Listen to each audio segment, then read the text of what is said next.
Attention, 3, 2, 1, on papote?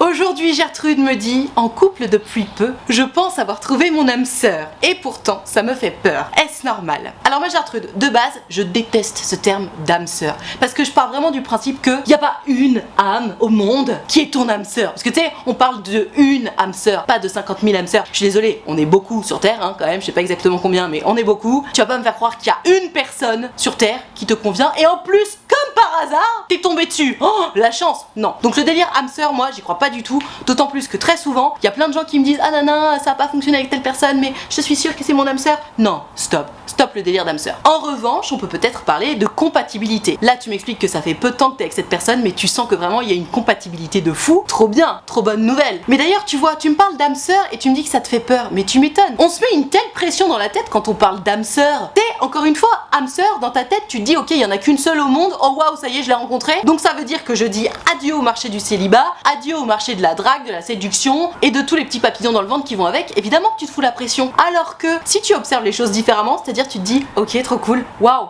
là j'ai croisé quelqu'un qui est vraiment compatible avec moi, qui a les mêmes valeurs, qui recherche la même chose, qui m'intéresse physiquement et intellectuellement, que j'intéresse en retour physiquement et intellectuellement, qui a l'air d'être capable de combler mes besoins essentiels, j'ai moi-même l'air d'être capable de combler les siens, bref c'est merveilleux, bah là c'est super. Mais sache que, et c'est terrible de penser aussi dans ce sens-là, mais une personne qui est compatible avec toi aujourd'hui, demain et après-demain, bah on n'est pas sûr que ce soit toujours le cas dans 10 ans, tu vois. Pourquoi? Parce qu'on évolue de toute évidence. Donc te mets pas trop la pression ma Gertrude, parce que penser en tant que âme sœur, ça revient finalement à penser en termes d'absolu, et les absolus c'est jamais bon. Les extrêmes, tout ça, moi ça me plaît jamais trop. Donc oublie cette histoire d'âme sœur, rends-toi juste compte que t'as enfin rencontré quelqu'un qui a l'air de te correspondre, c'est une super nouvelle, et te fous pas la pression. Profite de toute cette richesse au jour le jour. C'est une richesse de enfin trouver quelqu'un qui nous correspond, qui nous fait du bien, qui correspond à ce qu'on recherchait depuis tout ce temps. Te fous pas la pression, profites-en. Et tu verras d'ailleurs, si tu essaies de réfléchir différemment que dans ces histoires d'absolu, tout à coup tu vas être beaucoup plus détendu, parce que tu vas juste te dire ok, c'est merveilleux, j'ai trouvé cette personne là, elle était difficile à trouver hein quand même, parce qu'il y en a pas non plus à tous les 4 coins de rue, on est toutes et tous très différents, c'est bien, mais du coup pour trouver quelqu'un avec qui ça match, bah malheureusement c'est un peu compliqué, tu vois. Donc il y a pas une âme sœur, il y a pas une seule personne qui te correspond, il y en a plusieurs, mais bon, on les croise pas tous les 4 matins non plus. Donc